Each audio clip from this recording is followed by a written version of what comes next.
Continuamos con su enlace semanal y justamente nos acompaña alguien que nosotros destacamos y valoramos en su justa dimensión, en su trayectoria, sobre todo por la coherencia que ha mostrado durante su ejercicio personal y en la política.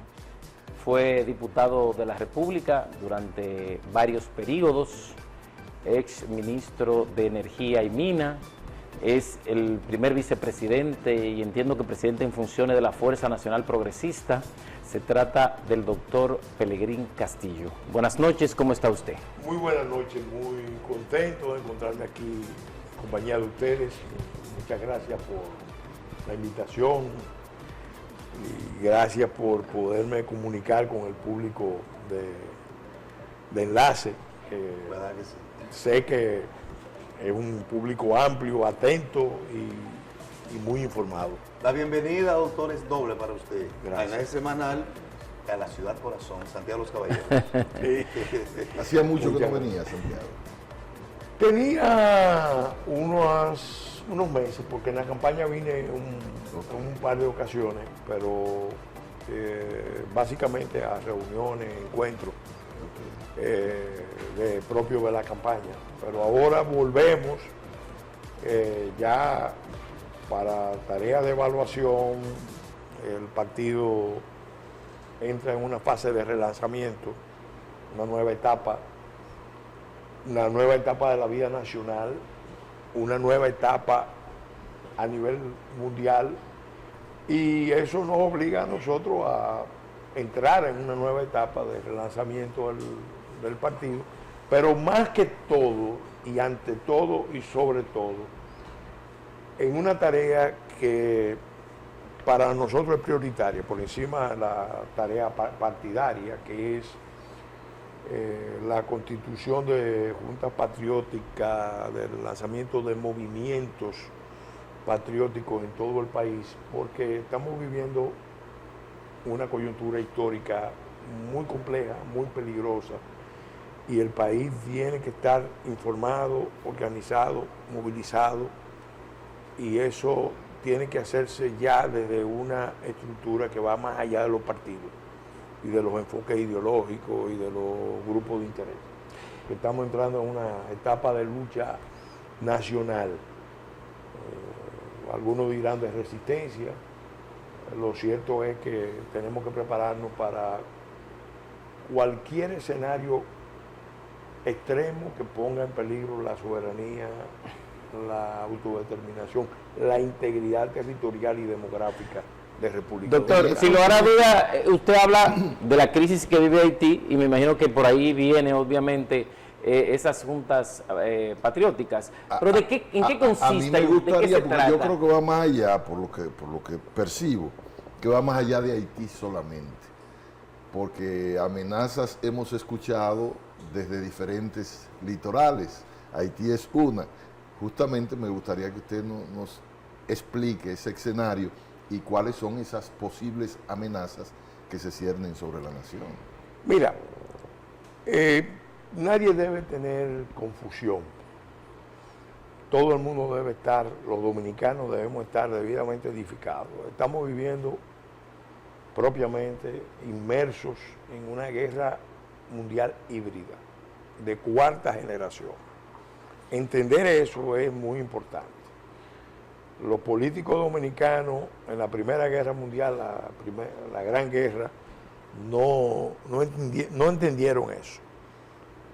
Hacían política mirándose al ombligo y terminamos con una intervención americana que duró 8 años. Así es. Que mañana se cumple un aniversario, el centenario de la desocupación norteamericana, Sí, que fue de 1916. Terminó en el 24. 1924.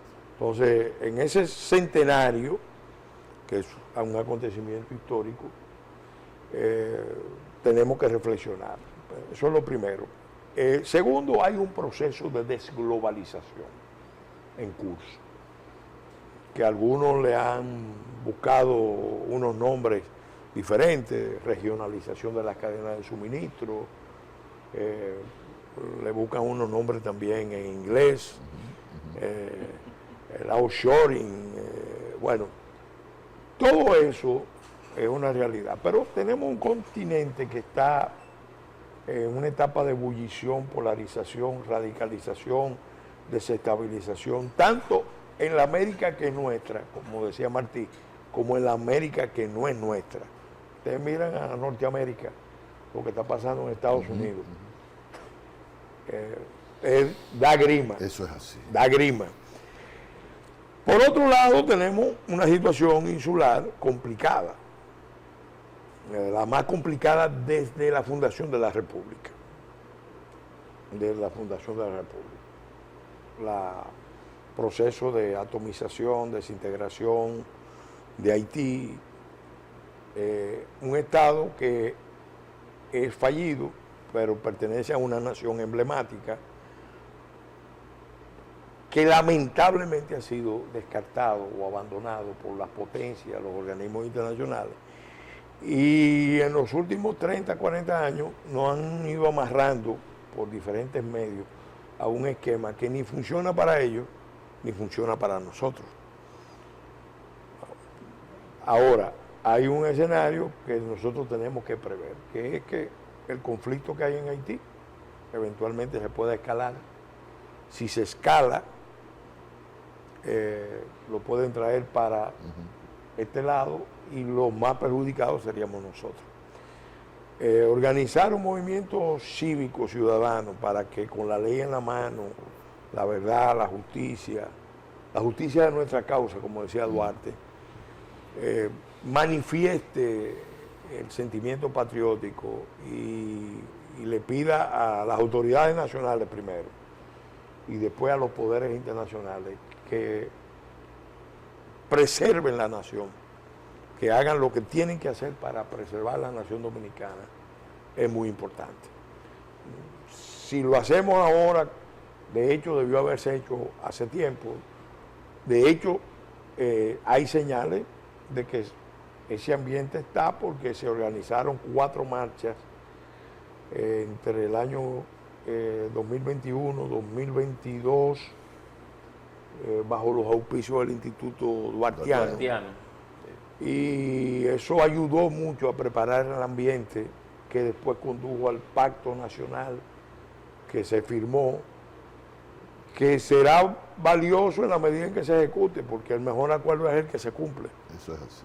Si hacemos un pacto de cúpula, lo firmamos un buen día y nos desentendemos de él, eso es lo peor que puede pasar, porque manda una señal interna de falta de voluntad y manda una señal internacional de que nosotros somos un país con posiciones débiles, ambivalentes, dúplices o hipócritas, que decimos una cosa y hacemos otra, y eso no es bueno. A propósito de eso, doctor, de la ambivalencia y los intereses, sí hay que reconocerle a su partido, la Fuerza Nacional Progresista, que han sido coherentes en el tema de la soberanía nacional todo el tiempo. Esa ha sido una línea que ha permanecido. Sin embargo, hemos tenido políticos, presidentes, que han utilizado el tema de manera política del momento para aprovechar coyuntura. Y lo hemos visto a usted, por ejemplo, que haya dado declaraciones interesantes en Haití con el tema, por ejemplo, de la construcción de la verja. Me gustaría saber su evaluación o la de su partido en el tema del manejo del presidente Luis Abinader de este gobierno con ese tema, en el momento que, por ejemplo, tenemos allá las fuerzas de Kenia dándole apoyo, y por igual el manejo no solamente directo al presidente, sino del canciller de la República. ¿Cómo usted interpreta que ha sido ese accionar del gobierno? Mira, nadie esperaba que el presidente Abinader y el PRM cambiaran la política exterior de República Dominicana. Nadie lo esperaba. Se produjo ese cambio y se produjo en el sentido correcto. El presidente, al tomar posesión, elaboró, esbozó lo que son los postulados de una doctrina de política exterior y lo repitió incesantemente. No hay solución dominicana al problema haitiano, no habrá solución dominicana al problema haitiano. La solución tiene que ser una solución de corresponsabilidad multilateral de todos los actores involucrados. Y los dominicanos estamos dispuestos a cooperar con ese esfuerzo multilateral, pero no nos pueden pedir más de lo que ya hemos dado. Eso a nosotros nos satisfizo. De hecho, me consta que ese planteamiento, en buena medida, más que al partido, responde a una preocupación que tenía don José Rafael Abinader, padre, que lo escribió en su último libro.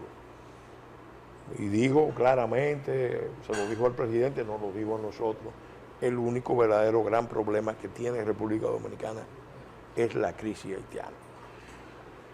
El presidente, evidentemente, que después de la muerte de Moïse se dio cuenta, porque él firmó un acuerdo con Moïse el 10 de enero del 2021, como quien dice, empezando el gobierno, en medio de la pandemia, y a los pocos meses asesinan a Moïse, pero previamente se había dado el diferendo del canal, que fue una provocación de Claude Joseph, se montó para provocar la ruptura de las relaciones entre República Dominicana y Haití.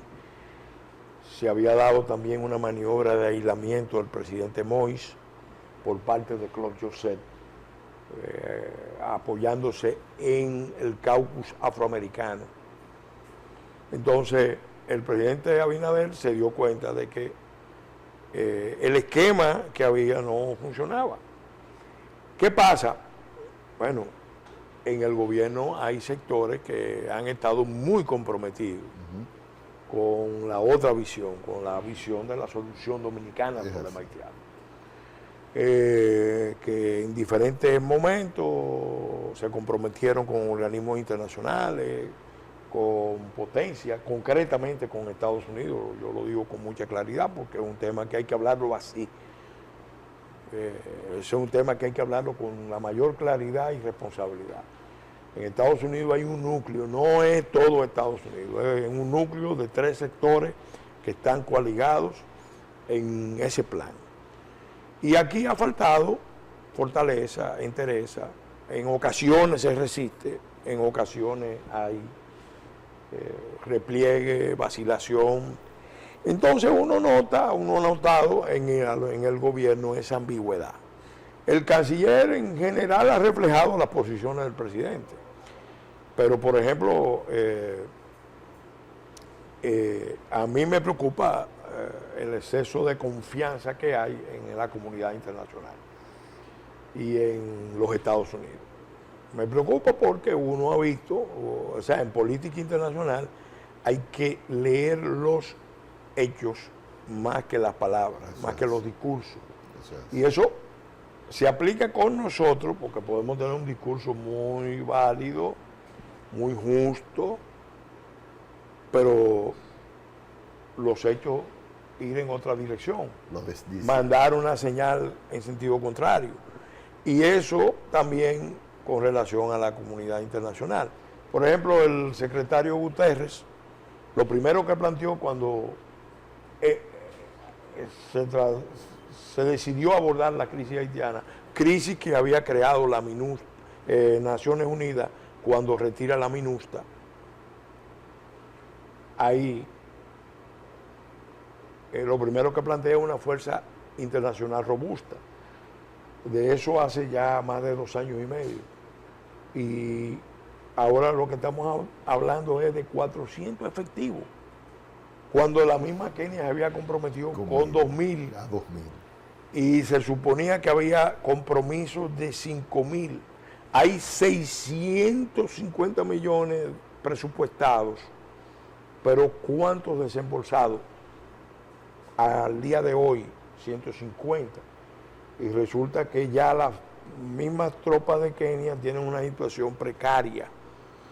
Pero lo peor es que cuando uno sigue las posiciones en el Consejo de Seguridad de actores como Rusia, como China, siguen insinuando, siguen acusando a Estados Unidos de no estar cumpliendo los compromisos, de evitar el suministro de armas. Y ya en Haití ya no se habla de armas, se habla de explosivos. Entonces, cuando uno ve todo eso, dice, bueno, espérate, aquí hay un juego, aquí hay una mascarada, hay que estar atento,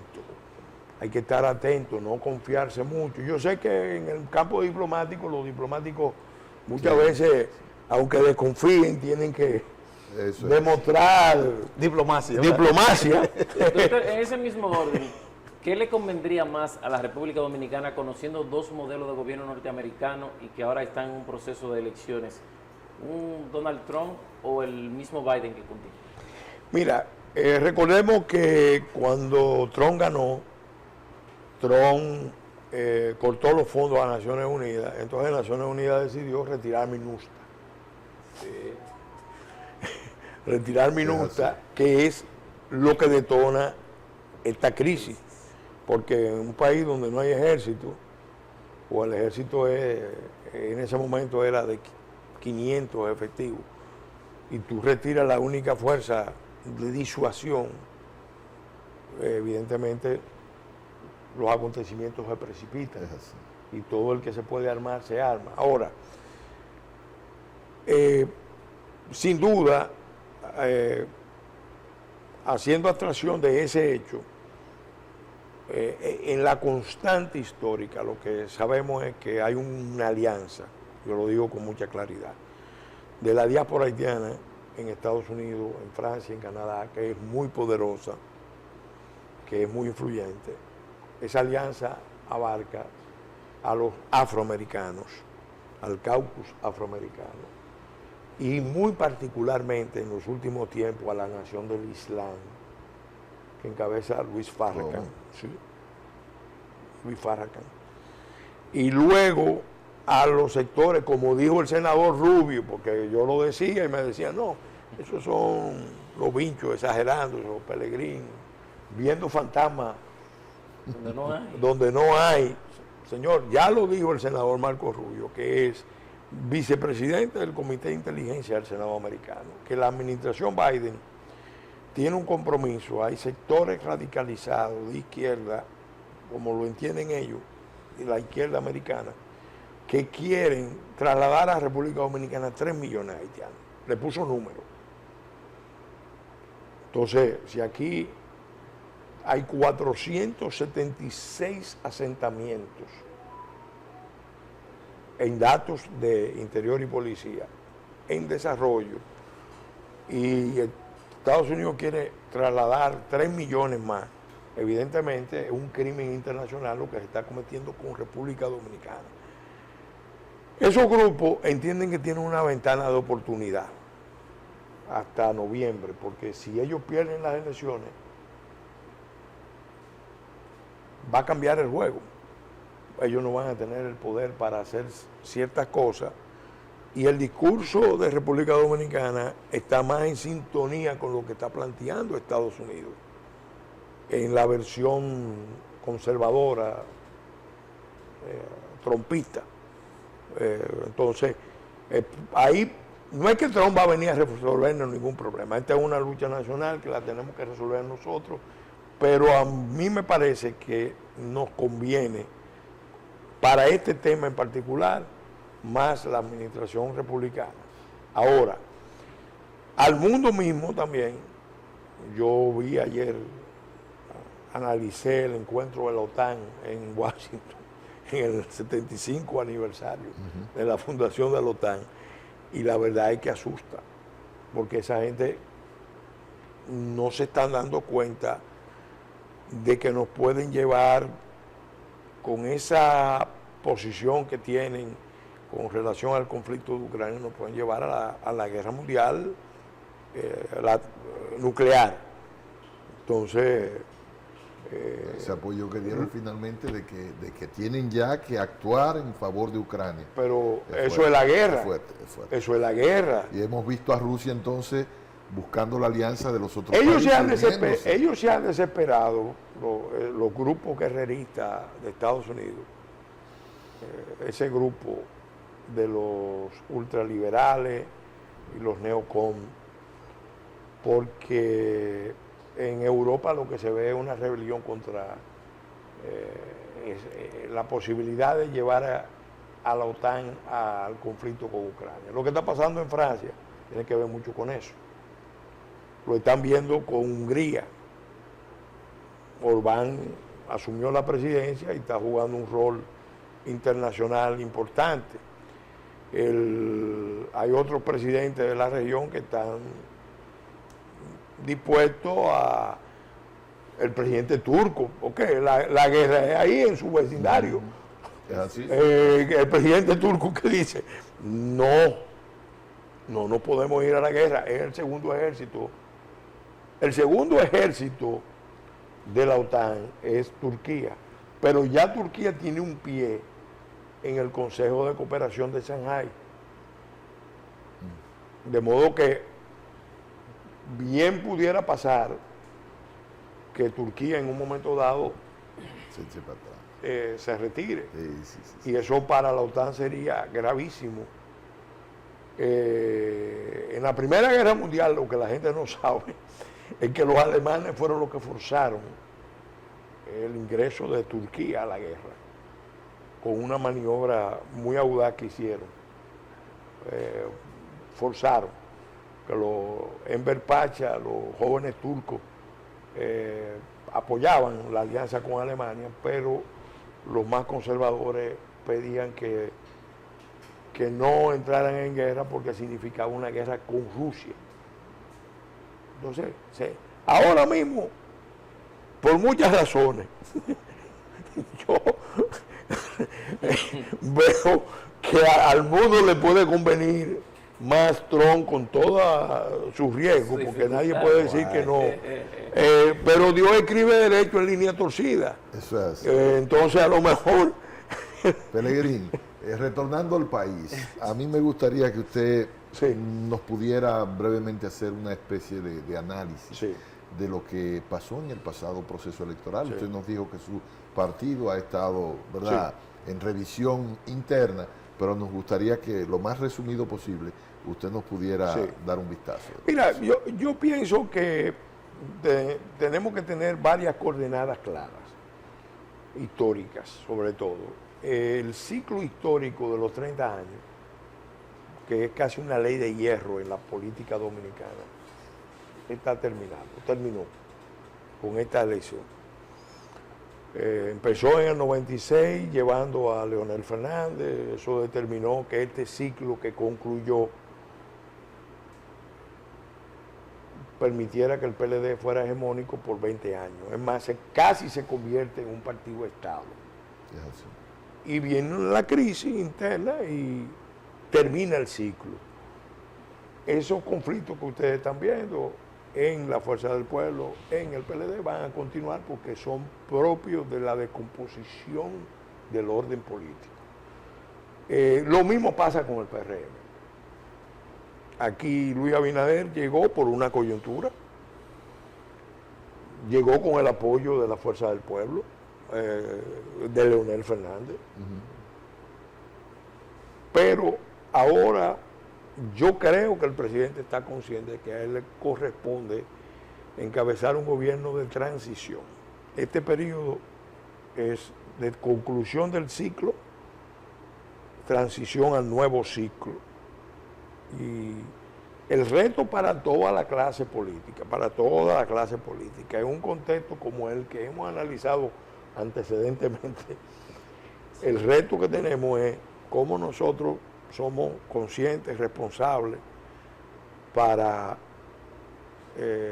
evitar que la transición al nuevo ciclo se haga sin ruptura, sin desestabilización, porque eso nos puede llevar al conflicto interno, nos puede llevar a la intervención internacional, y tenemos el país que más tiene que perder en República Dominicana.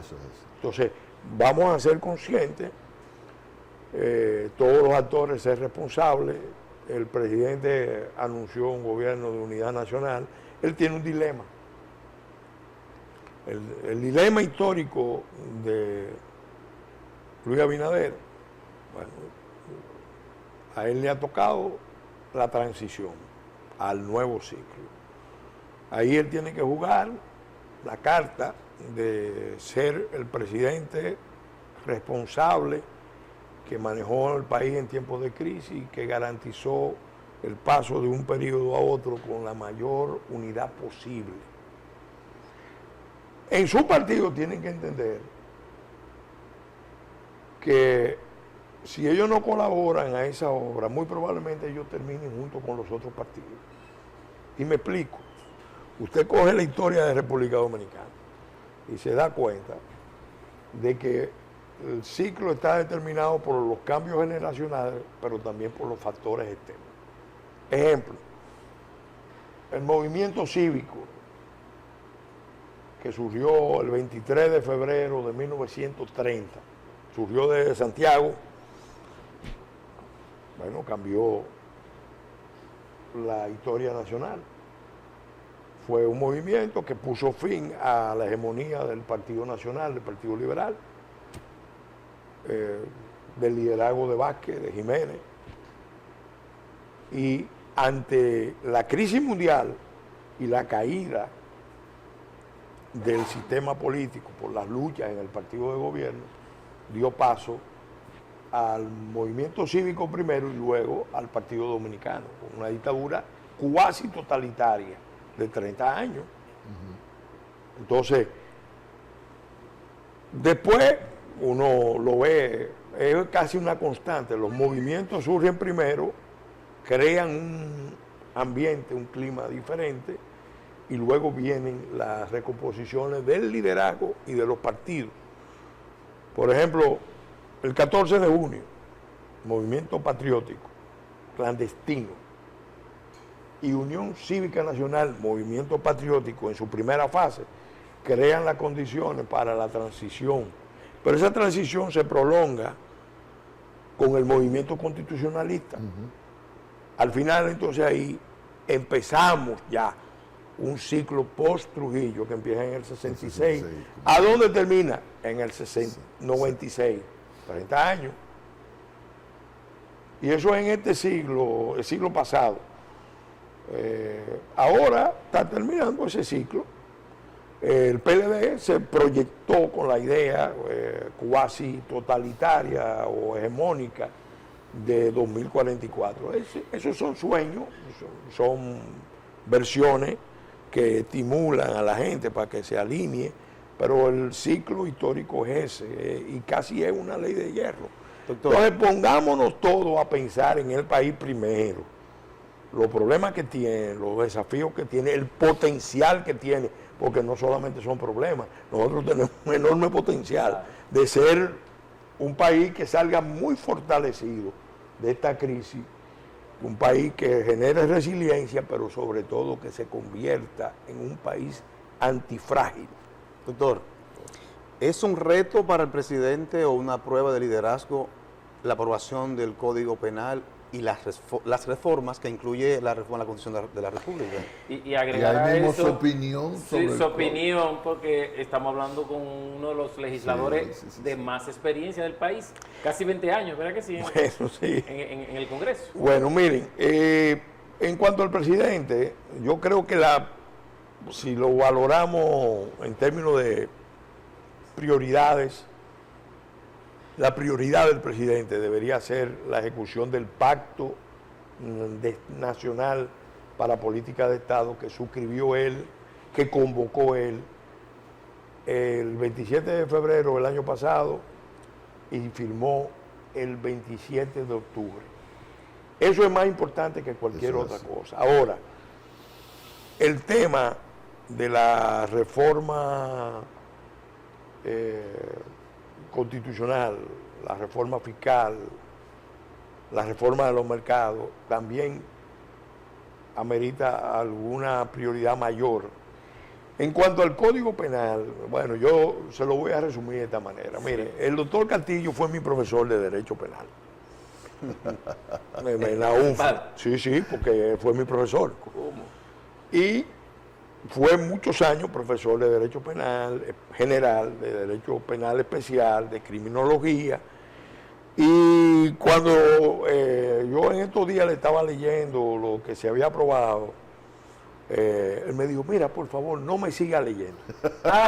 No me siga leyendo porque me siento contrariado. Me siento contrariado, porque hay cosas que se han colocado ahí, que yo creo que no pueden estar, que no deben estar. Y también hay unos manejos sesgados, ideológicos, conectados con las agendas internacionales, renunciando propiamente a los intereses permanentes del país. Por ejemplo, ese debate de las 3 causales, lo saben los promotores de eso. No debería estarse dando. No debería estarse dando, porque la Constitución blindó de manera muy clara el derecho a la vida desde la concepción. Y hay alternativas reales, humanas, muy diferentes a la solución del aborto. Todos los que estamos en esto, que hemos estudiado este tema, sabemos que se empieza la discusión con los 3 causales y se termina como en Francia ahora, que se consagra a nivel de derecho constitucional la eliminación de la vida en el vientre de la madre a cualquier edad, incluso en embarazo a término. Entonces eso es una barbaridad. Pero hay otras cosas del código, porque no es eso. No es eso. Hay otras cosas del código que a uno le asombra, le preocupa.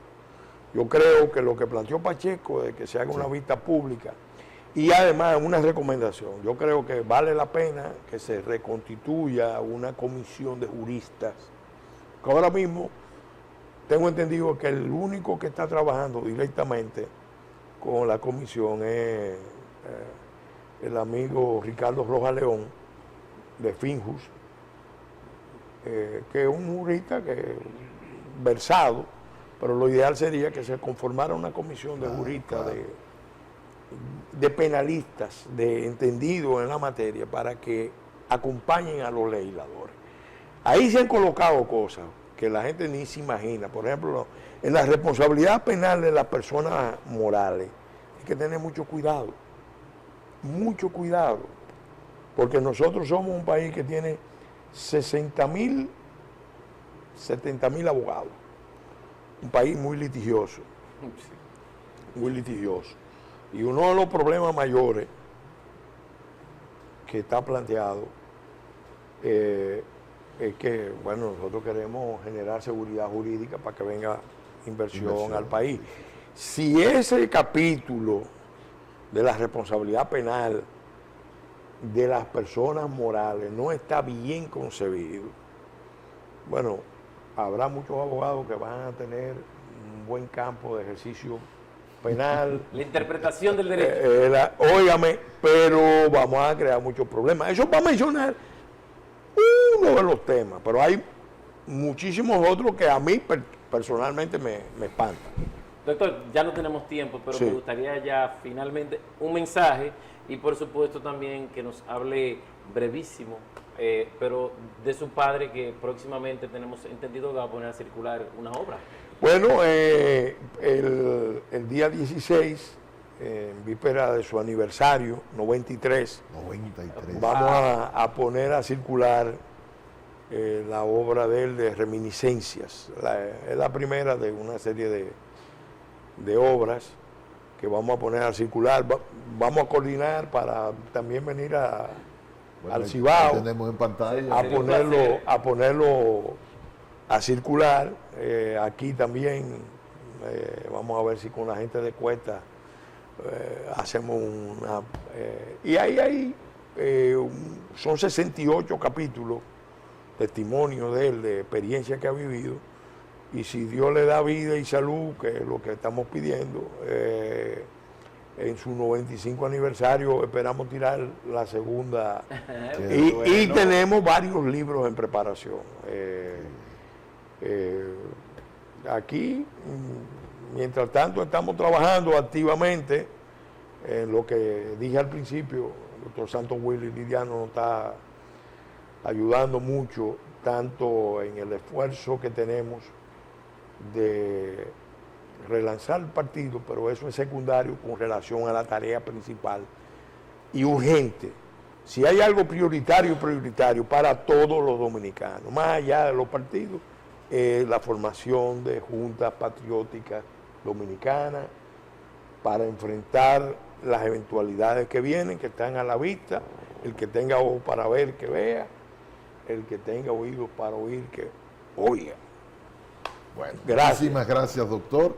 Para nosotros ha sido un gran honor y un placer No, tenerle gracias acá. a ustedes. Y esperamos que, ojalá Dios permitiera que cuando el doctor Vinicio Castillo pueda venir a poner ya en circulación su libro aquí a Santiago, pudiéramos Participe. tenerlo acá con nosotros. Sí, sí, Haríamos sí. todo lo posible porque Vamos a ver si él no se está moviendo mucho. No, yo sé que- sus yo sé movimientos que- están limitados. Esto lo estamos haciendo porque ya está el libro listo. Incluso No, y- acaba de pasar una experiencia de COVID y lo Ok. estamos cuidando. No, Claro, hay que claro. cuidarlo. Pues, Así es. Sí, sí, sí. Bueno. Muchísimas gracias. bien. doctor. Así es, y las gracias también a los amigos televidentes por acompañarnos en este domingo. La próxima semana nos reencontramos en otra edición más de su enlace semanal. Feliz noche. Hasta la próxima.